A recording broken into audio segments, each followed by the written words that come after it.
내 첫 해외 여행지는 일본이다. 많고 많은 여행지 중에서 일본을 택한 것은 단순히 고교 시절 배웠던 일본어를 조금 할 줄 안다는 이유에서였다. 나는 5박 6일 동안 백팩을 메고 혼자서 나라, 교토, 오사카 등을 다녀왔다. 이번 영상은 6일 동안 여행을 하며 내가 느꼈던 일본의 문화에 대해 이야기를 해보려 한다. 지하철과 버스는 나의 주된 교통수단이었다. 대중교통을 이용해 여행지로 이동하며 마주치는 일본인들의 일상은 새롭고 참신했다. 지하철이나 버스를 타면서 좌석이 비어있음에도 서 있는 사람들을 자주 볼 수 있었다. 마치 약속이라도 한 듯 모르는 사람이 앉아있는 좌석에는 함께 앉지 않았다. 출근 시간의 모습은 우리와 똑같은 모습이었다. 만원 버스에서 다른 승객들에게 폐를 끼치지 않기 위해 출입문 옆에 서게 되었다.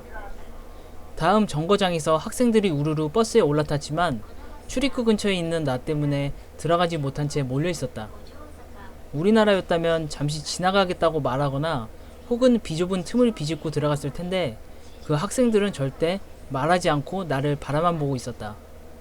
계속 이렇게 가다간 다음 승객들 승차에 문제가 있을 것 같아 안쪽으로 들어갔다. 그제서야 학생들도 나를 따라 우르르 안으로 들어왔다. 여행 전 일본에선 교통비가 비싸기 때문에 자전거를 타는 사람들이 많다고 들었다. 정말 그럴까? 여행을 하면서 자전거 타는 사람들을 정말 많이 봤다. 우리나라처럼 사이클 같은 전문적인 자전거는 아니고 대부분 생활용 자전거였다. 이 자전거는 마마차리라는 자전거다. 주로 엄마들이 아이들 등하교와 시장을 볼 때 사용하곤 한다. 우리나라에선 좀처럼 보기 힘든 할머니 라이더들도 일본에서는 쉽게 볼 수 있었다.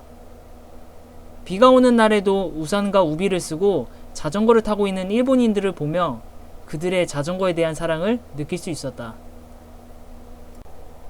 여행 중 가장 많이 갔던 곳을 꼽자면 바로 시장이 아닐까 싶다.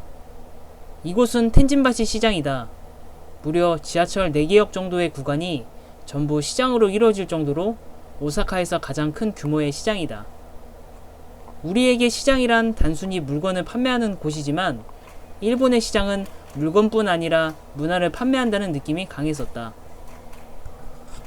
시장에서는 온갖 잡화들을 취급하고 있었고 미용실, 빠친코, 카페 등등 마치 우리나라의 복합 쇼핑몰을 연상케 했다. 텐진바시 시장의 규모보다는 못하지만 그에 준하는 시장들이 오사카에는 여럿 있다. 일본의 시장을 보면서 그들의 저력을 느낄 수 있었다. 우리와 달리 일본에는 지역 아이돌이라는 문화가 있다. 지역 아이돌은 해당 지역에서만 활동하는 가수로 여기서 성공하면 TV와 같은 정식 무대로 올라간다. 지역 아이돌을 처음 본 것은 오사카 도톤보리에서였다. 어디선가 낯익은 멜로디가 들려왔다. 한때 우리나라에서 유행했던 노래들을 일본어로 개사해 노래를 부르고 있었다.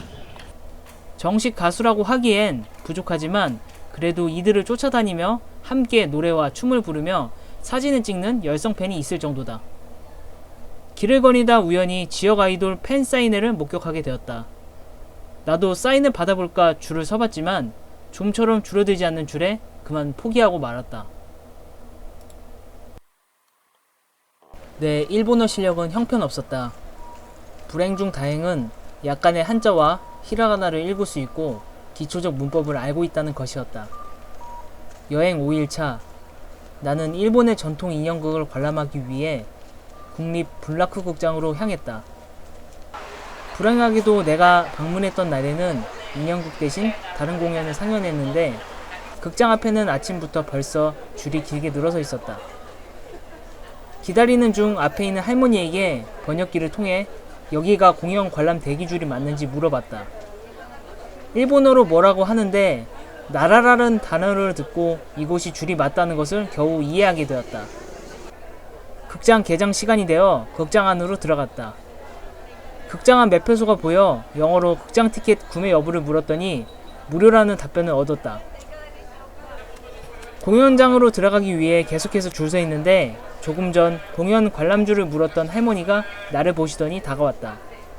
나에게 일본어로 뭐라고 하시는데 도통 무슨 말인지 알아들을 수 없었다. 다만 그 중에서 무료라는 단어를 듣고 그제서야 할머니가 내게 하려는 말 뜻을 이해할 수 있었다. No photo, no photograph, no baby, please. 외국인이 일본에서 현금을 사용하게 되면 얼마를 지불해야 하고 또 얼마를 거슬러 받아야 하는지 헷갈릴 때가 많다. 그럴 때 점원에게 돈을 건네주면 직접 돈을 하나하나 세어가며 계산을 하고 남는 돈을 거슬러 준다. 마치 어린아이를 대하듯 천천히 돈을 세어가는 모습에서 정직함과 친절함을 느낄 수 있었다. 여행 마지막 날, 오사카에서 간사이 공항으로 이동할 때의 일이다. 난바역에서 난카이 난바역으로 환승을 해야 하는데 그만 길을 잃고 말았다.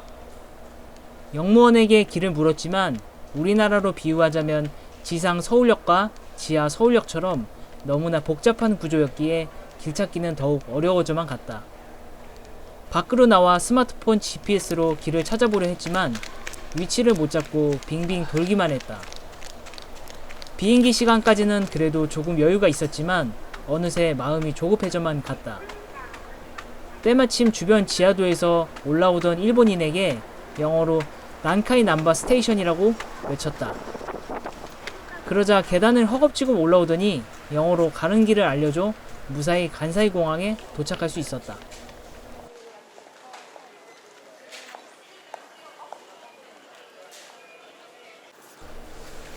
짧다면 짧고 길다면 긴 5박 6일간의 일본 여행이 끝났다.